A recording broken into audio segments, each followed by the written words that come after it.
किसी ने बड़े कमाल की बात कही है कि जिंदगी में हम उसी दिन बड़े हो जाते हैं जिस दिन अपने आंसू पोंछकर स्वयं खड़े हो जाते हैं। नमस्ते दोस्तों, माय एफएम से मैं हूं आरजे कार्तिक। एक बड़ी छोटी सी कहानी है गांव के किसानों की, जिनकी किसी बात से नाराज होकर के, क्रोधित होकर के इंद्रदेव ने कह दिया कि आपके यहां गांव में 12 वर्षों तक फसल नहीं होगी, क्योंकि 12 वर्षों तक यहां वर्षा होगी ही नहीं, बारिश होगी नहीं। गांव के किसान बड़े परेशान हुए। उन्होंने दोबारा से प्रार्थना की कि एक बार इंद्रदेव प्रकट हो जाएं तो उन्हें मना लें। इंद्रदेव प्रकट हुए, लेकिन उन्होंने गांव के किसानों से कहा कि देखो, मैं कुछ नहीं कर सकता। अब इसका एक ही उपाय है कि अगर भगवान शिव जी अपना डमरू बजा दें तो आपके यहां भी वर्षा हो जाएगी, बरसात हो जाएगी। जो उस गांव के किसान थे, उन्होंने फिर से डिसाइड किया कि हम भगवान शिव को प्रसन्न करते हैं, तो प्रभु की प्रार्थना करने लगे।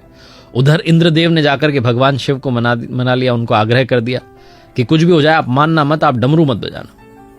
भगवान शिव प्रकट हुए गांव के किसानों के सामने, तो गांव के किसानों ने कहा कि प्रभु बस आप डमरू बजा दीजिए। भगवान शिव जी ने कहा कि नहीं बज सकता है, इंद्रदेव ने कहा तो है 12 वर्षों के बाद ही अब डमरू बजेगा। तो गांव के किसान थे, आखिरकार निराश हो गए। उन्होंने सोचा कि अब तो कुछ हो ही नहीं सकता है, हमने सारे प्रयास कर लिए, सारी प्रार्थनाएं कर ली। जो किसान थे वो गांव में अपने घरों में रहने लगे। उन्होंने कहा अब खेत में जाने का कोई मतलब नहीं है, वर्षा तो होगी नहीं, बारिश होगी नहीं तो फसल होगी नहीं। लेकिन एक किसान था जो हल लेकर के रवाना हो जाता था हर सुबह। वो जो है अपने खेत को जोतता भी था, निदाई भी करता था, गुड़ाई भी करता था, जितने फार्मिंग के प्रोसेस है सारे करता था। आसपास के जो किसान थे जो गांव में रहते थे वो सब मजाक उड़ाते थे, पागल हो गए, जब तुम्हें पता है कि 12 वर्षों तक बारिश नहीं होगी, फसल नहीं होगी, तो किस बात के लिए तुम रोजाना हल लेके चल देते हो। उस किसान ने कहा कि मैं सिर्फ इसलिए रोज जाता हूं अपने खेत में ताकि मैं कहीं किसानी करना ना भूल जाऊं, खेती करना ना भूल जाऊं। वर्षा जब होनी होगी तब होगी, मैं अपना काम करता रहता हूं। सारे लोग वहां बैठ करके मजाक उड़ाया करते थे और वो हर दिन यही बात कहता था कि कहीं मैं भूल ना जाऊं, इसीलिए मैं लगातार प्रयास करता रहता हूं कि मुझे इस चीज की प्रैक्टिस रहे। ये जो तार्किक चर्चा होती थी, ये जो वाद विवाद होता था, इसको माता पार्वती ने सुन लिया और मां पार्वती जी ने भगवान शिव जी से कहा कि प्रभु आप बस ये सोचिए कि आप कह रहे हैं 12 वर्षों तक डमरू नहीं बजाएंगे। वो जो किसान कह रहा है ना कि वो रोज इसलिए जाता है ताकि वो खेती करना ना भूल जाए, कहीं ऐसा ना हो कि 12 वर्षों के बाद आप डमरू बजाना भूल जाए।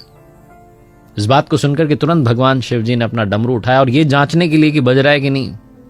जैसे उसे बजाया वैसे ही उस गांव में बरसात हो गई और एकमात्र वो किसान जो कि निरंतर प्रयास कर रहा था, उसी के खेत में फसल हुई, क्योंकि बाकियों ने तो खेत में जाने का सोचा भी नहीं था। छोटी सी कहानी जिसका सार ये कहता है कि पता नहीं कब वो डमरू बज जाएगा, इसलिए अपने प्रयासों में कमी मत रखिए, निरंतर प्रयास करते रहिए। सक्सेस कभी भी आपके दरवाजे पर आकर खड़ी हो सकती है।